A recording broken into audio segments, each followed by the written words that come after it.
Today on Make It Happen, I will be showing you how to make a wall mount logo. To begin, you'll need a design.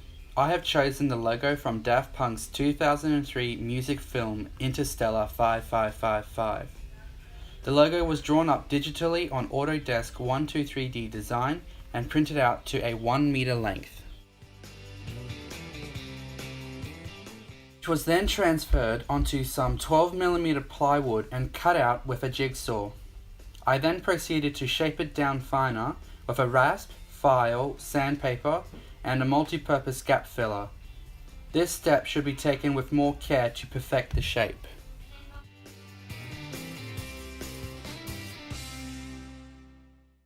Once the sanding was done, I laid down a layer of grey primer and a base coat of white to bring out the brightness of the yellow paint. However, the white and yellow sprays reacted strangely, so I had to re-sand, re-prime, and just use yellow spray paint with multiple light sprays. Just make sure you have the proper timber spray paint and give different brands 24-hour dry time in between.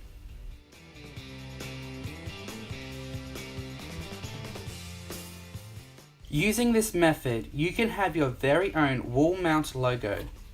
This process can be modified to whatever design or size of plywood you have available. If you haven't enjoyed this tutorial and would like to see more, please subscribe to Make It Happen.